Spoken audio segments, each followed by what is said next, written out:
Então, gente, conforme prometido, eu trouxe aqui um vídeo com os meus comentários sobre a prova de Sistema Único de Saúde dentro do PDERNEST 2022 UERJ. De antemão, uma prova difícil, não era uma prova que você conseguia estudando 5 minutinhos antes, né? Especialmente para Sistema Único. Eu fiquei bem impressionada com o nível de complexidade das questões, isso porque teve pontos abordados que é só quando você se torna especialista e se debruça sobre a temática que você vai ter compreensão. Entre aspas, nada mais justo, porque é uma instituição muito renomada, com planos de carreiras interessantes, foco de pesquisa, que incentiva a formação. Então, eu imagino que a banca pesou a mão para realmente ter os melhores profissionais no seu quadro, que entendem de fato o Sistema Único de Saúde. Mas, vamos lá. Para quem não me conhece, meu nome é Ana Carolina, sou enfermeira, sou especialista em enfermagem e saúde pública, mestre em enfermagem, doutorando em enfermagem em saúde pública também. 10 anos aí no serviço. Vamos lá, questão 11. As diretrizes para a organização das redes de atenção em saúde, as RAIs, no âmbito do SUS, foram definidas pela Portaria 4.279/2010 do Ministério da Saúde.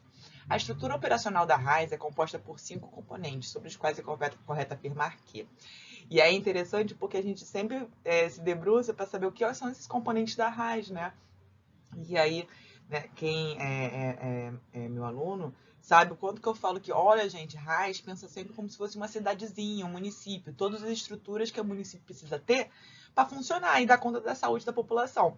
E aí, quando você olha as alternativas, você vê que ele traz muito mais textos, né? E aí, uma coisa que eu sempre comento é que SUS também é interpretação. Em que se você entender de fato o que aquela legislação, o que aquela portaria está dizendo, quando você encara uma questão dessa, você consegue deduzir a resposta. Bem, vamos lá. Quando a gente fala de rede de atenção à saúde, a gente lembra que ela tem que ter atenção primária, que ela tem que ter atenção psicossocial, que ela tem que ter urgência e emergência, que ela tem que ter ambulatórios, e aí você pode pensar em ambulatórios especializados, e tem que ter vigilância. E aí você olha essas alternativas. Gente, quando você lia as alternativas, vamos lá, vamos ler juntos. Sistema logístico é o responsável pelo sistema gerencial e de financiamento. B. Centro de comunicação é responsável pela coordenação do cuidado e dos fluxos do sistema. C. Sistema de governança é responsável pelas tecnologias de informações e pela rede diagnóstica. D. Pontos de atenção especializadas são responsáveis pela assistência farmacêutica e pelo sistema de informação. Você tinha que saber o que significava cada uma dessas alternativas e pensar no exemplo prático. Isso é uma outra dica que eu sempre dou. Lê a questão e pensa no exemplo. Pensa naquilo acontecendo. Será que aquilo ali vai de acordo com os princípios e diretrizes do SUS? Do mínimo que você conhece sobre RAIS, atenção primária, níveis de complexidade, por exemplo? Então, olha só. Alternativa A. Sistema logístico é o responsável pelo sistema gerencial e de financiamento. Sistema logístico, a logística de como você organiza uma rede de atenção à saúde é quem vai falar como vai ser a gerência e como é que vai ser o financiamento? Não faz muito sentido isso, que a logística que vai dar conta da gerência e do dinheiro que vai ser alocado. Então a alternativa está equivocada. B. Centro de comunicação é responsável pela coordenação do cuidado e dos fluxos do sistema. Coordenação do cuidado, vocês têm que sempre se lembrar que coordenação do cuidado, ordenamento do cuidado, comunicação com outros níveis de atenção, isso é uma atribuição da atenção primária. E aí, quando você pensa nisso no exemplo prático, centro de comunicação é responsável pela coordenação do cuidado e dos fluxos do sistema. Na rede de atenção à saúde, sempre começa pela atenção primária. Atenção primária que vai ordenar o cuidado dos nossos usuários, o nosso cuidado. Com atenção secundária, com ambulatórios, exames de imagem, terciário e assim por diante. Então, essa aí a gente guardaria no coração para ver como é que tá as outras. E aí você poderia pensar também que o centro de comunicação você pode substituir por atenção primária e que a frase faria totalmente sentido. E que a gente compreende que a atenção primária é sim um centro de comunicação, porque ela vai ordenar o cuidado desse usuário em todos os níveis do sistema. C. Sistema de governança é responsável pelas tecnologias de informações e pela rede diagnóstica.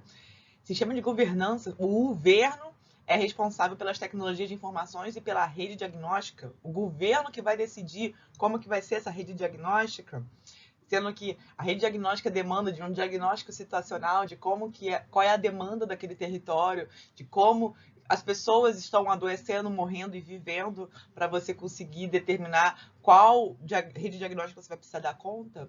Então, está equivocada porque a governança, ela não vai cuidar disso, mas demandava que você soubesse minimamente o que é governança. D.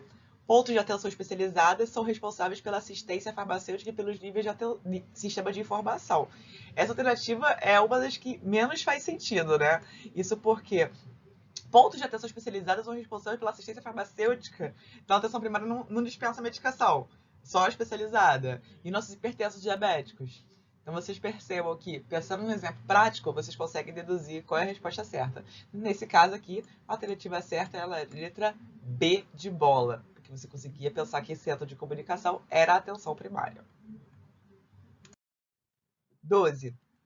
A Política Nacional de Saúde do Trabalhador e Trabalhadora, publicada pela Portaria 1823 de 2012, tem por objetivo a. Incorporar a categoria trabalho como determinante do processo de saúde e doença dos indivíduos e da coletividade, incluindo-a nas análises de situação de saúde e nas ações de promoção em saúde. B. Ampliar o entendimento de que saúde do trabalhador deve ser concebida como uma ação horizontal, devendo a relação saúde e trabalho ser identificada em todas as instâncias da rede de atenção. C. Substituir a vigilância do saúde do trabalhador, VISAT, fortalecendo as ações de vigilância em saúde no nível das atenções secundária e terciária. D. Assegurar que todos os trabalhadores tenham acesso a planos de saúde, promovendo a qualidade de atenção não prevista no SUS. E aí, gente, saúde do trabalhador, quando cai na prova, tenta sempre trazer essa nossa não compreensão de que a saúde do trabalhador também tem que estar prevista no Conselho Ampliado de Saúde. E que, se você está abordando a saúde do trabalhador, mesmo no seu ambiente de trabalho, você não deveria desconsiderar toda aquela complexidade que, por exemplo, o estudo de determinantes condicionantes de saúde nos apresenta. Isso precisa estar previsto na saúde do trabalhador também. E aí, normalmente, vem alguma questão que tenta descaracterizar isso. E aí, se a gente não tiver atenção, a gente acaba marcando a alternativa errada. Vamos interpretar cada uma dessas alternativas, que vocês vão ver que tudo que eu falei faz sentido. A. Incorporar a categoria trabalho como determinante do processo de saúde e doença dos indivíduos e da coletividade, incluindo-a nas análises de situação de saúde e nas ações de promoção em saúde. Bem, essa alternativa aqui, ela traz a ideia do conceito ampliado de saúde, de que a gente precisa entender o trabalho como um determinante do processo de saúde e doença, tanto que a gente não teria tantas pessoas depressivas no ambiente de saúde, tanto burnout, e assim por diante. O ambiente de trabalho precisa ser contemplado. Vamos guardar essa daqui, ó, no nosso coração. B. Ampliar o entendimento de que a saúde do trabalhador deve ser concebida como uma ação horizontal, devendo a relação saúde-trabalho ser identificada em todas as instâncias da rede de atenção. O trabalho tem que ser concebido como uma ação horizontal? Horizontal? Não. Ela precisa ser uma ação transversal. Transversal em todos os momentos da vida humana, todos os ciclos da vida humana. Isso porque o trabalho é transversal à nossa vida. Ele não é horizontal, ele perpassa todos os locais onde a gente estiver. E se você não soubesse a diferença entre uma abordagem transversal, uma abordagem vertical, uma abordagem horizontal, você poderia errar essa questão. Mas é uma ação transversal, que o trabalho é transversal à vida humana. C. Substituir o sistema de vigilância do trabalhador, fortalecendo as ações de vigilância em saúde nos níveis de atenção secundária e terciária. Vigilância do trabalhador, gente, precisa acontecer nos 3 níveis de atenção. Inclusive, a atenção primária é foco de ação da saúde do trabalhador. O que acontece é que a gente ainda não conseguiu incorporar ela. Mas quando a gente lê a legislação, a atenção primária, no caso, está muito bem prevista lá.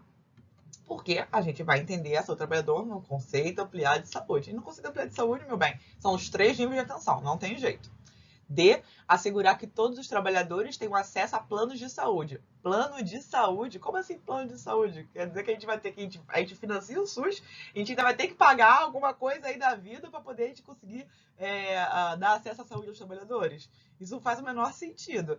Isso acontece na rede privada, e aí você pode se confundir, porque eu trabalho numa instituição privada e eu tenho direito a plano de saúde. Só que, na política nacional, a gente não discute dessa forma. A gente discute desse trabalhador ser atendido pelo Sistema Único de Saúde, inclusive na atenção primária. Então, por isso, a alternativa D está errada. Só nos resta aqui a que a gente tinha guardado no nosso coração, que era a alternativa letra A.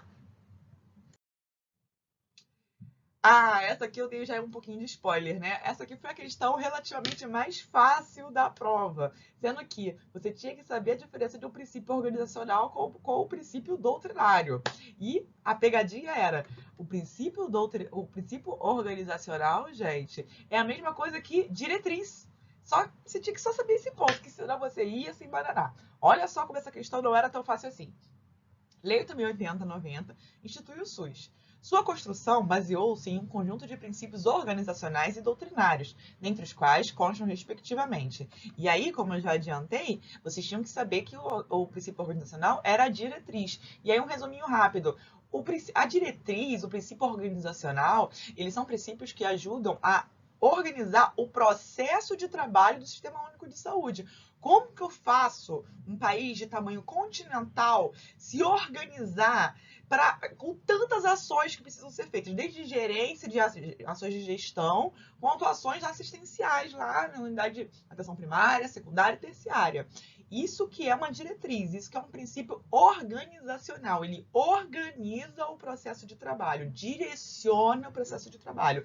E o princípio doutrinário, eu brinco que no início não havia nada, segundo Gênesis, mas no SUS havia integralidade, equidade e universalidade. No princípio tem que ter esses três. Se não tiver, não é nem SUS. Então, antes de qualquer política, precisa pensar nos princípios doutrinários do SUS. E como é que organiza essa política que eu estou criando? Através do princípio organizacional, das diretrizes. Então, entendo. Primeiro vem os princípios doutrinários, no início não havia nada, no início havia só integralidade, equidade e universalidade.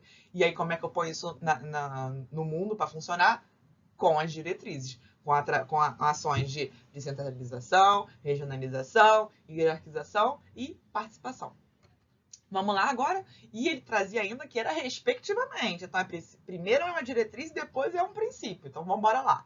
Letra A, regionalização e descentralização. Isso aqui está falando de dois princípios organizacionais ou diretrizes. Então, não é essa alternativa.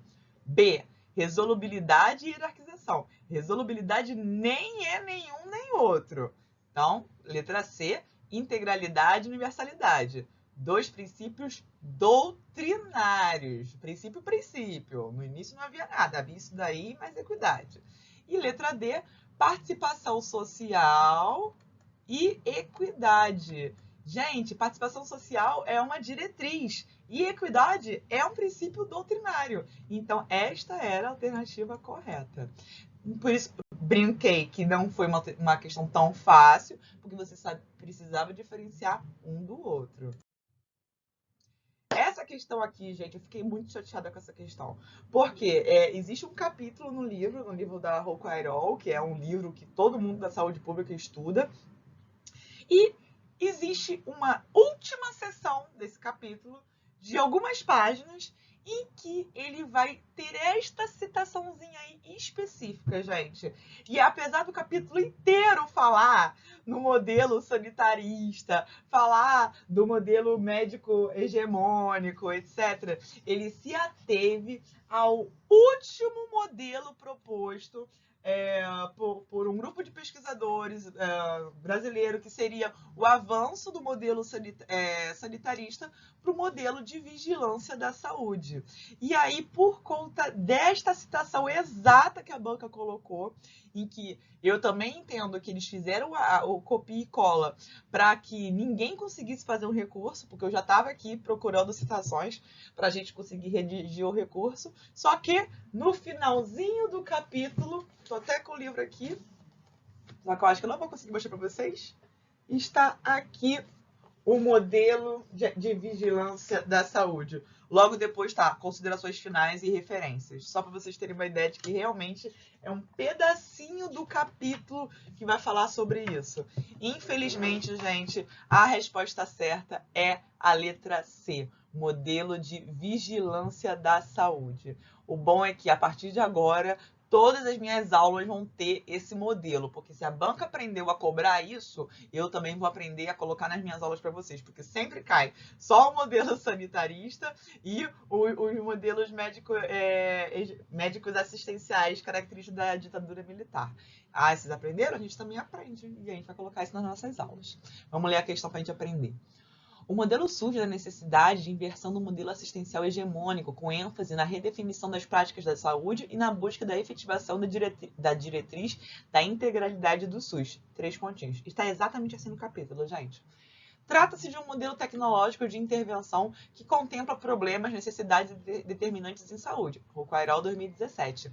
Essa citação refere-se ao modelo técnico-assistencial em saúde denominado, e aí, gente, fizeram Ctrl+C, Ctrl+V, não tem jeito, modelo de vigilância da saúde, que seria a proposta do último modelo a ser implementado no nosso país.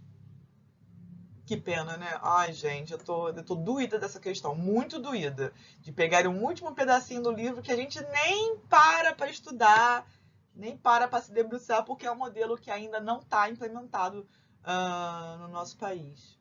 Mas tá aí o projeto. Que é um projeto bom, tá? Não é um projeto ruim, não. Vamos lá. 15, outra questãozinha que foi, ó, o pessoal também ficou nervoso com essa questão, porque não estava descrito no nosso edital que ia cair NOB. Entretanto, gente, 2 livros que foram colocados na referência, tanto do Rocairol quanto do Paim, eles citam a norma operacional. Sendo que a banca foi muito maliciosa, porque colocou aquela lista de temas no nosso edital e cobrou algumas especificidades que estavam dentro desses livros. É o lado bom e o lado ruim. O lado bom é que quem entrou é quem realmente entende SUS. Então, por isso que eu imagino que para quem estava estudando, conseguiu acertar pelo menos 6 questões. Pelo conhecimento um pouco mais denso sobre princípios e diretrizes, como se formam políticas, para onde estamos indo, qual é a situação de saúde da nossa população, conseguiu acertar pelo menos 6. Quem é da decoreba, quem, por exemplo, só estuda por mapa mental, ou então quem tenta fazer algum esquema para fazer memorização, eu imagino que teve muita dificuldade de fazer essa prova, porque ela demandava um conhecimento um pouco mais denso. Vamos ver aqui essas alternativas, que vocês vão ver só o que eu estou falando. As NOB são portarias do Ministério da Saúde que definem os objetivos e diretrizes estratégicas para o processo de descentralização da política de saúde e contribui para normatizar e operacionalizar relações entre as esferas de governo não previstas nas leis da saúde 8.080 e 8142 de 90, PAIM. A NOB 1 de 96 estabelece a criação dos ambulatórios de especialidade nos níveis secundário e terciário. B. Processo de descentralização da gestão de ações e serviços de saúde. C. Implementação do piso de atenção básica, o PAB fixo e o PAB variável. D. Processo de centralização da vigilância sanitária. Gente, essa questão aqui, antes de mais nada, vocês tinham que se atentar de que ela já descrevia, de que ela iria trazer algum parâmetro, alguma questão que não está prevista na Lei 8.080 e na 8142. A Lei 8.080, a Lei Orgânica da Saúde, a 8142 que vai falar dos espaços de participação, da conferência, do conselho, fala das transferências entre os fundos. E a Lei 8.080 você tem que saber, não tem jeito. Quando você se debruçava nas alternativas, e lembrando o que essas leis falam, e lembrando que ele também traz uma cola aqui, que era para induzir o processo de descentralização da política de saúde, quando você ia para as alternativas, você conseguiria chegar à resposta certa por exclusão. Olha só. A. Criação dos ambulatórios de especialidades no nível secundário e terciário. Descentralização através da criação de ambulatórios de especialidades no nível secundário e terciário, através da descentralização. Isso não faz muito sentido, gente. Em nenhum momento das aulas a gente discutiu a criação de ambulatórios de especialidades. Muito pelo contrário, o que a gente discute mais é a expansão da saúde da família, atingindo a maior cobertura possível da população brasileira. B. Processo de descentralização da gestão de ações e serviços de saúde.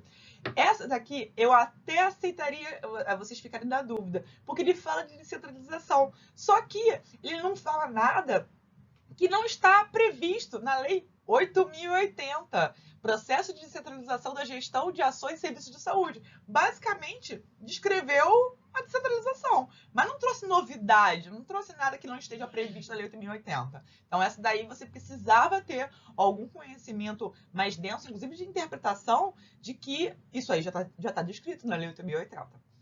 C. Implementação do piso de atenção básica e fixo e variável. E aí, o piso da atenção básica, gente, ele foi um avanço nas nossas legislações, porque ele colocou um recurso específico baseado na população. Uma cidade que tem 1.000 habitantes recebia, enquanto ainda existia o PAB fixo e o PAB variável, tô chutando, R$5 vezes mil pessoas. Então, aquele município tinha R$5.000 por mês para conseguir equipar as equipes de saúde da família dos seus territórios. Isso, o PAB fixo e o PAB variável, eles foram uma incrível estratégia para descentralizar as ações de saúde com foco na atenção primária. Isso porque os municípios, em especial os de pequeno porte, não têm recurso próprio para dar conta da abertura de unidades de saúde da família. Então, o PAB fixo e o PAB variável, e aí o PAB variável vem com, por exemplo, quando o município adere a políticas estratégicas, quando tem alguma característica peculiar, como uma população quilombola, população indígena, em que tem um provimento de recursos diferenciado. Então, sim, o PAB fixo e o PAB variável, eles vieram para induzir mais ainda a descentralização com foco na atenção primária. Mas vamos para a letra D. Processo de centralização da vigilância sanitária. Gente, qualquer processo de centralização no SUS, desconfiem fortemente. Leu centralização da questão? Peraí, deixa eu interpretar isso daqui. Porque a gente sempre vai estar pautado na descentralização, que inclusive foi o tema dessa questão. Então, essa aqui, a número 15, por exclusão, vocês conseguiriam chegar a talvez ficar na dúvida entre a B e a C. Só que, relendo a B, vocês precisariam lembrar que isso já está previsto na Lei 8.080. Não é uma novidade. Eu não precisei de uma nova lei para dar conta disso. Então, restou a alternativa letra C. Implantação do piso de atenção primária fixo e variável. Isso não existe mais, tá, gente? Hoje a Saúde da Família trabalha com o Previne Brasil, que trabalha com uma outra lógica de financiamento. Essa daqui, gente, foi uma questão que eu achei bem dificilzinha e, inclusive, quem acertou, eu imagino que foi alguém que já tem uma leitura um pouco mais avançada em saúde pública, porque falou de alguns marcos em que aconteceram protestos na época, a comunidade da saúde pública, de forma geral, se mobilizou para contra-argumentar. Mas vamos lá. Após a formulação a promulgação da Constituição da República Federativa de 88, os diversos governos que dirigiram o Brasil implementaram medidas que possibilitaram a estruturação do SUS nos últimos 30 anos, período entre 88 e 2018. Em relação às medidas governamentais adotadas no período de 96 a 2000, destacam-se. E aí é interessante porque ele começa falando que o SUS tem 30 anos, e aí você vai pensar na história completa do SUS, mas na verdade ele quer o período de 96 a 2000. Então, assim, é essa janelinha aqui que ele está se debruçando.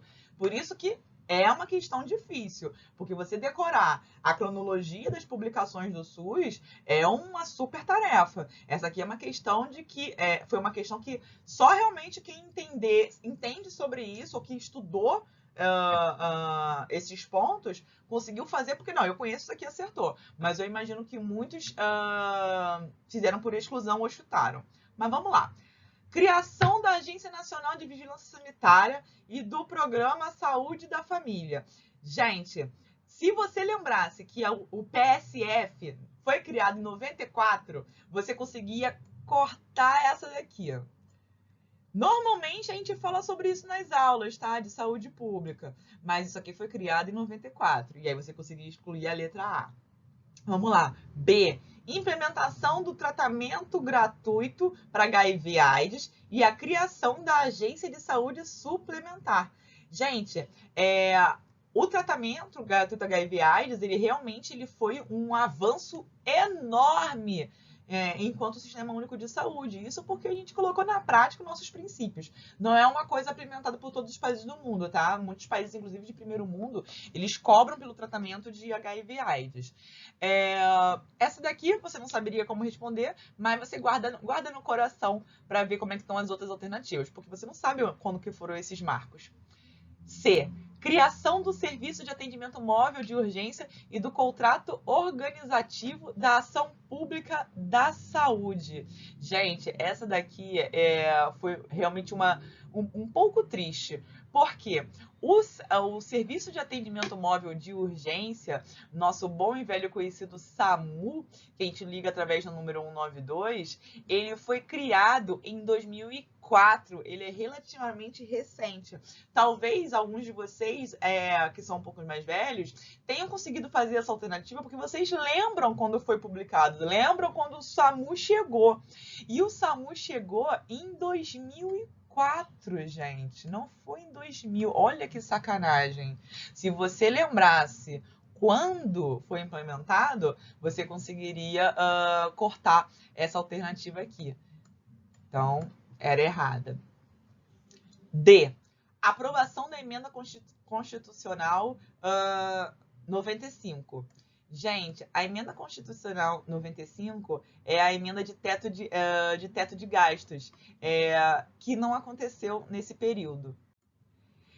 Ela é aquela emenda que nossos professores fizeram muito protesto, que não queriam, falaram que era teto de gastos, que era um absurdo, que como assim a gente vai trabalhar com um orçamento limítrofe para fazer saúde na nossa população com tantas inequidades. Isso aconteceu, gente, em 2016. E aí, se você caísse na pegadinha de que a emenda constitucional de 95 aconteceu em 95, não é contada assim, é contada 1, 2, 3, 4, 5, conforme o ano que ela for publicada. A gente segue a sequência de quantas emendas foram propostas. Foi a proposta 95, que aconteceu em 2016. Gente, sacanagem, né? Então, essa aqui foi uma questão que você tinha que lembrar que a emenda constitucional 95 aconteceu agora há pouco tempo, em 2016, que foi aquela que nossos professores super protestaram, que o SAMU chegou em 2004, e aí quem é um pouquinho mais velho se beneficiou, porque ele lembra quando foi implementado, e que a saúde da família foi implementada em 94, e não em 96. Alternativa correta, letra B, por exclusão, gente. Difícil, não foi fácil, não. Vamos lá. A determinação dos percentuais orçamentários mínimos que devem ser aplicados nos serviços públicos de saúde pela União, Estados, Distrito Federal e municípios foi estabelecido pela... Gente, esse daqui foi outra questão que não foi fácil de ser resolvida, mas vamos lá, vamos tentar resolver juntos. Alternativa A, ampliação do Programa Saúde da Família. B, criação do Pacto pela Gestão do SUS. C, Emenda Constitucional 95, Emenda Constitucional 29. Gente, olha só, a questão está falando de percentuais orçamentários mínimos. Quanto de dinheiro eu tenho que aplicar na saúde para cada um dos entes federativos? A alternativa A fala de ampliação do Programa Saúde da Família. E aí, eu não lembro de ter falado em nenhuma aula minha, eu acho que vocês na aula de graduação, pós-graduação ou vídeos no YouTube, não lembro de ter ouvido falar de um mínimo de aplicação de recurso para ampliação da saúde da família. Então, a alternativa está equivocada.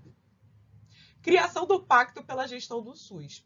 Aqui você tinha que saber minimamente o que era o Pacto pela Gestão do SUS, que simplesmente é uma forma de você melhorar a gerência do Sistema Único de Saúde. Ele traz algumas características, algumas definições organizacionais para que a gestão do SUS seja melhor executada. Esse pacto, ele fala muito mais de como que os estados e municípios precisam se debruçar sobre essas nuances organizacionais para que a gente consiga realmente trabalhar numa lógica descentralizada e resolutiva para a população. O pacto, ele não fala em nenhum momento do mínimo de recurso que vai ser implementado. Ele fala de como fazer gestão do SUS. Uma forma mais administrativa, digamos assim. Então, por ele não falar de nenhum aspecto orçamentário, ela não pode ser considerada nessa questão. E aqui, gente, de novo, uma questão que privilegiou quem acompanhou as discussões do teto de saúde, quem é militante da saúde pública. E aí você precisava lembrar que a emenda constitucional 95 é a tal emenda de teto de gastos, que nossos professores protestaram tanto que caiu na questão anterior. E agora está caindo nos concursos. E aí, gente, se começou a cair na UERJ, vamos prestar atenção, vai cair em outros concursos. Eu vou colocar isso já nas minhas aulas, porque as bancas descobriram e agora a gente vai ter que se debruçar sobre isso. É muito bom, né? A melhor coisa é que a gente entenda melhor o Sistema Único de Saúde.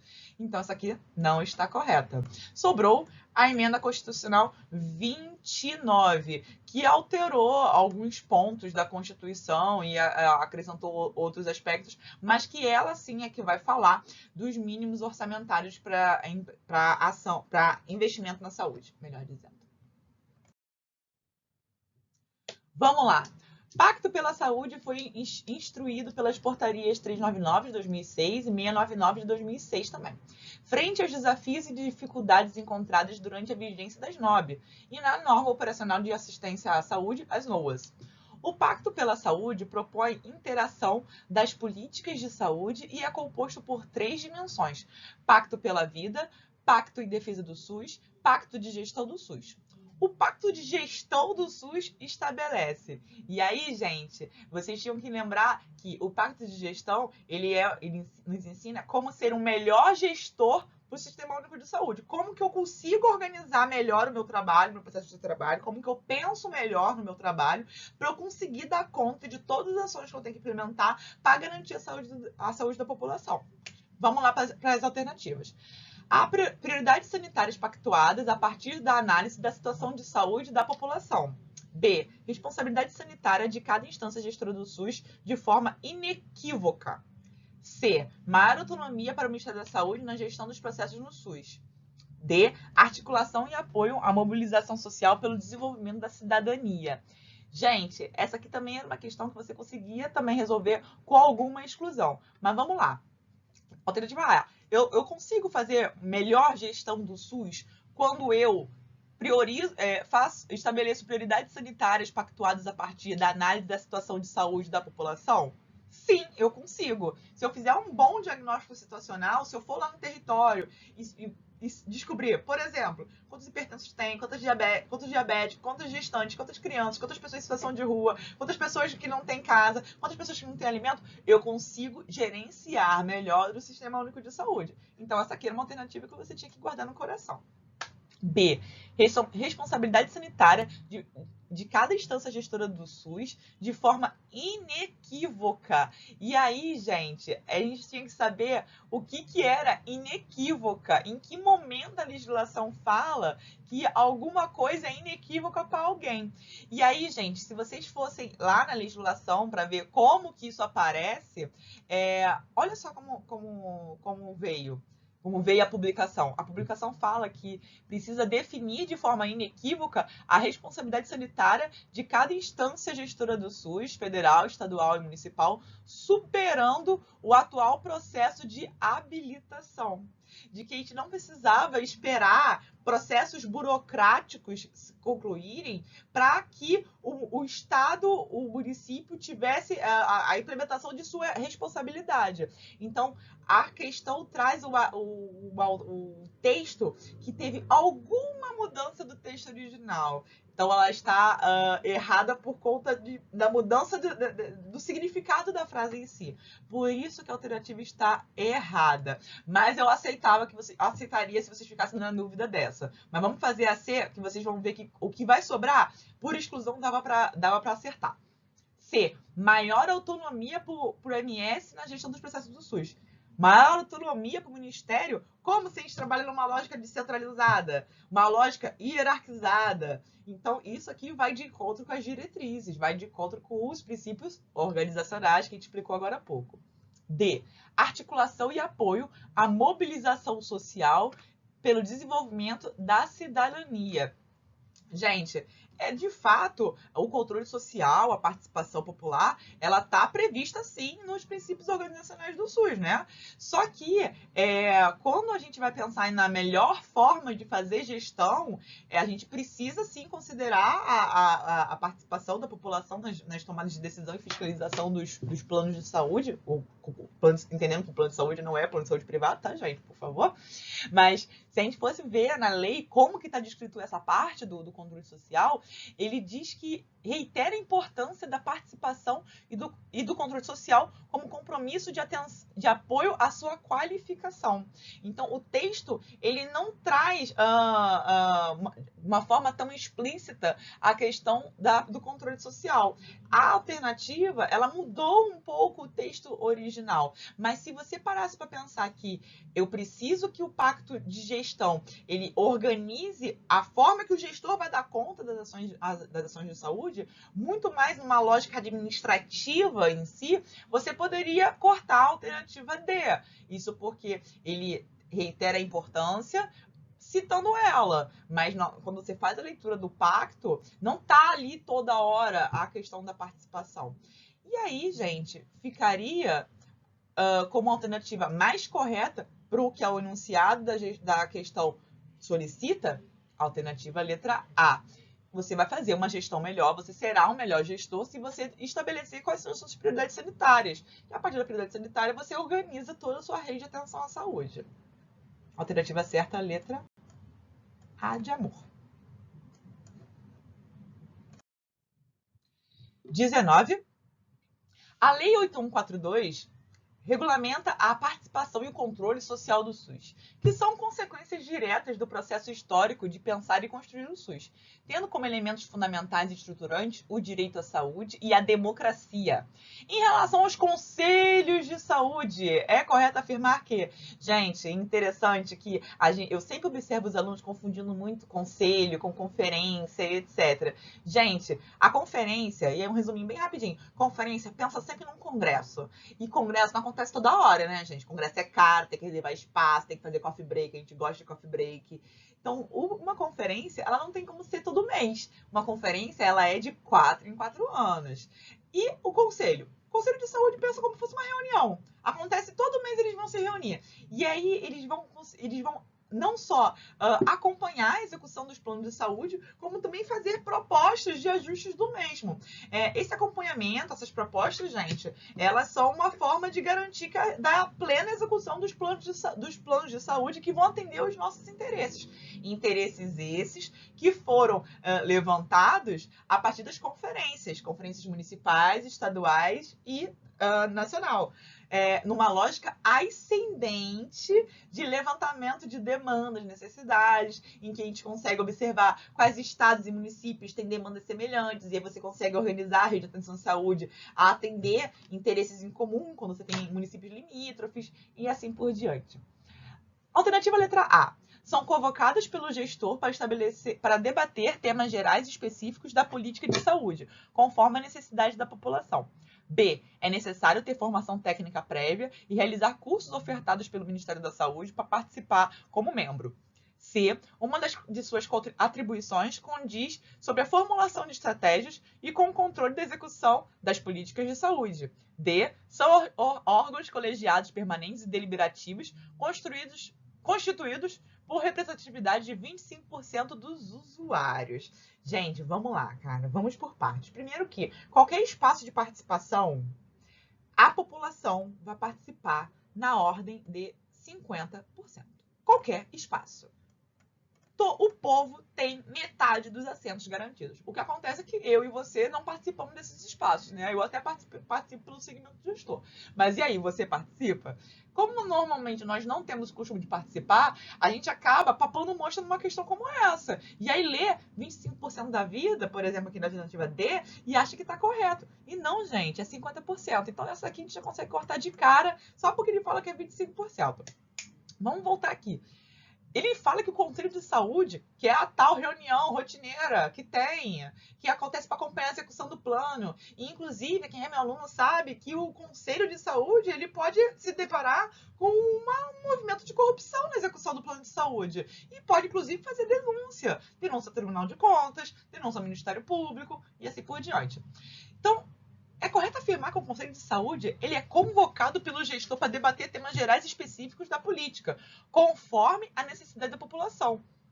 Não, gente. Quer dizer que o gestor, o secretário estadual, municipal, o ministro, ele decide quando que eu quero que tenha um conselho de saúde que vai acompanhar a execução do meu trabalho, trazer novas demandas, solicitar ajustes finos. Não, né? Não depende do gestor. O Conselho de Saúde vai atuar concomitante com a ação da Secretaria Municipal, da Secretaria Estadual e do Ministério da Saúde. Por isso também que tem conselho em cada nível federativo. B. E cada município e cada estado, sim, tá? São mais de 5 mil municípios, mais de 5 mil conselhos municipais. B. É necessário ter formação técnica prévia e realizar cursos. Hã? Formação técnica. Imagina, gente, 50% da população entrando no conselho. Vamos fazer um curso para as pessoas entrarem no conselho? Não, gente, é um espaço democrático. A gente pode participar. É que a gente não sabe. Mas não tem menor exigência de formação técnica prévia, pelo amor de Deus. Deixa eu cortar isso aqui também para não confundir vocês. E alternativa C, uma de suas atribuições condiz com a formulação de estratégias e com o controle da execução de políticas de saúde. E eu até contei para vocês que, dependendo do que o conselho encontrar, pode gerar denúncia ao Ministério Público, Tribunal de Contas, o secretário pode ser preso e assim por diante. Na verdade, o conselho às vezes faz achados interessantíssimos e que protegem os nossos interesses, interesse da execução do orçamento público. Então, é importante que a gente apoie o conselho. Alternativa certa, letra C. Última questão da prova. As regiões de saúde são definidas como um espaço geográfico contínuo constituído por agrupamentos de municípios limítrofes, delimitado a partir de identidades culturais, econômicas e sociais e de redes de comunicação e infraestrutura de transporte compartilhados, com a finalidade de integrar a organização, o planejamento e a execução de ações e serviços de saúde. Está no Decreto 7.508/2011, artigo 2. Sobre as RAIs, sobre a região de saúde, é correto afirmar que A. São referências para transferências de recursos entre os entes federativos. B. São instituídas pela definição de um cronograma previamente estabelecido pelos conselhos de saúde. C. Devem conter, no mínimo, serviços de atenção primária à saúde e de vigilância em saúde para serem instituídas. D. Devem respeitar as normas nacionais, garantindo a soberania quando situadas em áreas de fronteiras com outros países.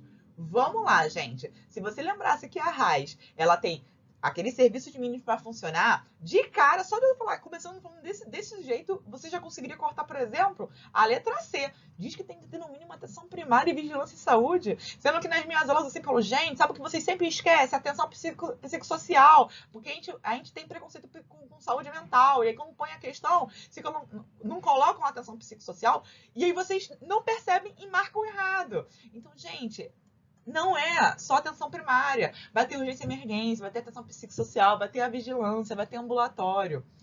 O mínimo para o município funcionar. Sendo que a rede de atenção à saúde não necessariamente é de um município. A gente pode ter um conjunto de municípios que vão organizar a sua rede de atenção em saúde de forma que, de repente, um tem um serviço, o outro tem outro, e todos têm pouca população, ou então a parte do limítrofe não tem um território muito habitado. E você consegue organizar aquela rede para atender aquele espaço específico. Vamos começar de cima para baixo. São referências para a transferência de recursos entre os entes federativos. Gente, quando eu falo para vocês que a RAIS, para vocês entenderem melhor, é como se fosse uma cidade, o mínimo que precisa ter para a saúde conseguir ser melhor abordada nessa população, faz todo sentido que aconteça transferências de recursos para RAIs específicas. Isso porque você pode ter redes de atenção à saúde em diversas localidades. Você pode ter RAIs entre territórios limítrofes no município. Áreas fronteiriças entre estados, que de repente é uma área rural, é uma área de floresta, é uma população ribeirinha, etc. E aí um município junto com outro se organiza para conseguir que seus serviços deem conta daquela população que vive ali. Então, sim, a RAIs, ela pode ser, sim, referência para transferência de recurso. Isso porque é um arranjo que a gente consegue fazer para dar conta de especificidades do território. O território é muito dinâmico, gente. Não tem como a gente trazer uma lógica dura, um roteiro pré-definido para conseguir financiar esse tanto de ação. Então, sim, a RAIs, ela é referência para transferência de recurso porque ela é a organização que aqueles gestores fizeram para dar conta das especificidades de saúde daquele território. E aí você consegue, sim, transferir recursos diretamente para aquela RAIs, mesmo que seja limítrofe entre municípios. 3 municípios que formaram a RAIs. A RAIs daqueles 3 vai receber recurso específico. Acabei entregando, né? A alternativa certa é a letra A. Vamos ver as demais. B. São instituídas pela definição de um cronograma previamente estabelecido pelos conselhos de saúde. E aí, gente, se você acertou a questão anterior, ou então se você leu com atenção a questão anterior, você conseguiria fazer essa daqui e entender que isso aqui não é atribuição do Conselho de Saúde, né, gente? O Conselho de Saúde é a tal reunião que acontece periodicamente, em que tem os 3 níveis de atenção. Não tem um cronograma previamente estabelecido pelo Conselho de Saúde. Isso não é atribuição, mas o Conselho vai acompanhar a execução do plano de saúde que contempla essa RAIs, vai acompanhar a alocação de recurso para que essa RAIs funcione. Isso sim, com certeza. Então, não tem cronograma previamente estabelecido, não é atribuição do Conselho. C, a gente já cortou. D, devem respeitar as normas nacionais garantindo a soberania quando situadas em áreas de fronteira com outros países. Gente, áreas fronteiriças, a gente não vai fazer rede de atenção à saúde porque já é outro país, né? A gente vai organizar nossa rede de atenção à saúde até o limite do nosso território nacional. A gente até faz pactuações internacionais quando existe esse pleno fluxo de usuários para lá ou para cá, mas a gente não tem transferência de recursos para Venezuela para a gente, da mesma forma como a rede de atenção à saúde. Até tem algumas situações específicas, mas não como uma rede de atenção à saúde. Então, não existe essa questão da garantia da soberania, porque isso aqui, inclusive, parece que a gente manda em outros países. Então, significa que a Venezuela, Bolívia, Argentina, Uruguai, todo mundo, a gente vai ficar ali brigando que a RAIs é nossa, eu que mando, o cronograma é meu, os dispositivos de saúde são meus e a população é argentina. Isso não faz sentido. Então, a alternativa certa, letra A. Queridos, eu sei que foi uma prova difícil, mas o meu conselho para vocês é: aproveitem os temas que vocês mais tiveram dificuldade nessa prova, se debrucem um pouco mais. Tem muito material no YouTube que discute todos esses temas e é uma oportunidade de você não só se atualizar na temática, quanto ser um melhor profissional dentro do Sistema Único de Saúde. Eu espero que tenha sido proveitoso para você e eu estou disponível para dúvidas. Um abraço. Tchau, tchau.